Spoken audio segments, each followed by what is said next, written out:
दोस्तों पिछले वीडियो में हम लोग ईपीएस समझ लिए हैं। आज जानेंगे उसी से निकालता हुआ एक पावरफुल रेशियो पी रेशियो। ये बताता है कि आपको कोई स्टॉक महंगा है या सस्ता। दोस्तों वीडियो को शुरू करने से पहले अगर आप हमारा चैनल पर नए हैं तो चैनल को जरूर सब्सक्राइब कर लीजिए। आपका एक क्लिक हमें मोटिवेशन देता है आपके लिए और भी बेहतर कंटेंट लाने के लिए। दोस्तों पी का मतलब है price to earnings ratio. Formula simple है, current market price divide by EPS. EPS का मतलब है अर्निंग्स पर शेयर। दोस्तों ईपीएस के बारे में हम लोग प्रीवियस वीडियो में डिटेल में डिस्कस किए थे। आप अगर वो वीडियो अभी तक नहीं देखा है तो मेरा चैनल पर जाके वो वीडियो देख सकते हैं, लिंक डिस्क्रिप्शन में दिया हूँ। दोस्तों सिंपल शब्दों में पी का मतलब है ₹1 का प्रॉफिट के लिए इन्वेस्टर कितना पैसे देने को रेडी है। मान लीजिए एक कंपनी का ईपीएस है ₹10 और उसका करंट मार्केट प्राइस है 200, तो पी रेशियो होगा 200 डिवाइड बाई 10 यानी 20। मतलब लोग ₹1 का प्रॉफिट के लिए ₹20 देने को रेडी है। इसका मतलब है कि आप हर साल ₹1 रिटर्न के लिए ₹20 अभी इन्वेस्ट करने के लिए रेडी है। दोस्तों स्टॉक मार्केट में अगर कोई स्टॉक का पी रेशियो हाई है तो ये माना जाता है कि वो स्टॉक महंगा मिल रहा है या ओवर वैल्यूड है, और कोई भी स्टॉक का पी रेशियो लो है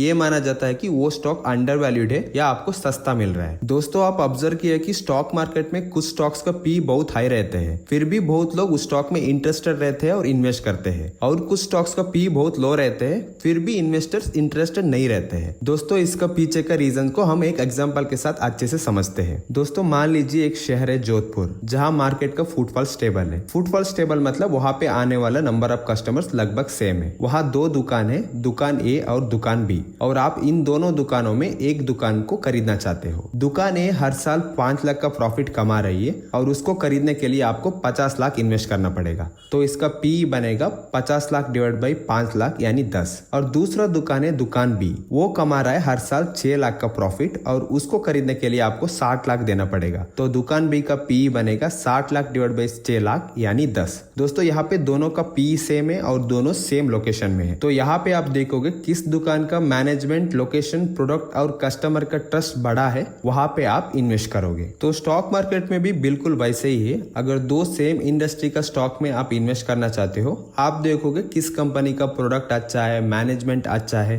और किस कंपनी का ऊपर कस्टमर्स का ट्रस्ट ज्यादा है, उसमें आप इन्वेस्ट करोगे। दोस्तों यहाँ पे दोनों कंपनी का पी लगभग सेम होना जरूरी है। अब सोचिए दुकान सी जो मुंबई के कोलोबा कासवे पे है, वो एक टूरिस्ट हब है जहाँ पे हाई डिमांड है, और इस दुकान को खरीदने के लिए आपको 1 करोड़ देना पड़ेगा, और ये दुकान भी हर साल 5 लाख का प्रॉफिट ही कमा रहे हैं, तो इसका पी बनेगा 1 करोड़ डिवाइड बाई 5 लाख यानी 20। कुछ लोग बोलेंगे ये तो बहुत महंगा है, अगर हम जोधपुर का दुकान ए और दुकान बी के साथ इस दुकान को कंपेयर करें तो ये तो बहुत महंगा मिल रहा है, क्योंकि यहाँ पे आपको 1 करोड़ इन्वेस्ट करना पड़ रहा है, वहां पे आप 50 और 60 लाख में मिल रहा था। लेकिन अब मान लीजिए एक रिसर्च के हिसाब से अगला 5 साल में मुंबई का कोलोबा कासवे पे टूरिस्ट ट्रैफिक डबल होने वाला है और दुकान सी का प्रॉफिट 50 लाख तक पहुंच जाएगा। तो आज का जो 1 करोड़ का प्राइस है, 5 साल के बाद प्रॉफिट के हिसाब से पी बन जाएगा 1 करोड़ डिवाइड बाई 50 लाख, क्योंकि दुकान सी का प्रॉफिट 50 लाख होने वाला है, तो अब पी बनेगा 2।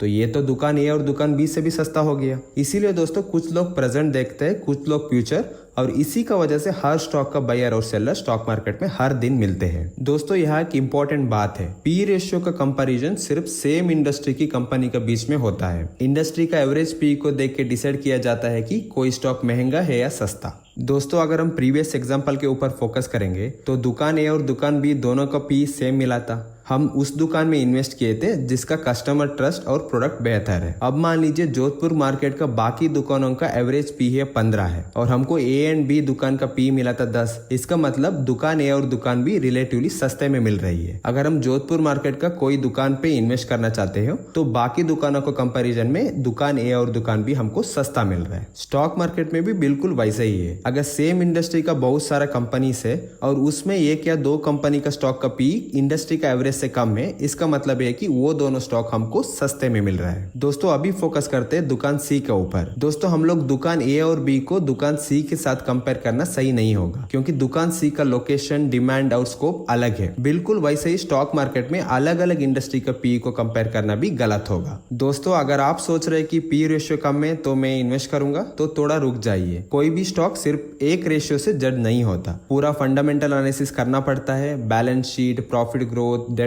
मैनेजमेंट, इंडस्ट्री आउटलुक सब चेक करना होता है, और इसी चैनल में हम स्टेप बाय स्टेप सब सीखेंगे ताकि जब कोर्स कंप्लीट हो हम किसी भी स्टॉक का थॉरो एनालिसिस क्लैरिटी के साथ कर सके। दोस्तों अगर आपको ये वीडियो अच्छा लगा है तो लाइक करिए, शेयर करिए और हमारा चैनल को सब्सक्राइब करिए। मिलते हैं अगले वीडियोस में।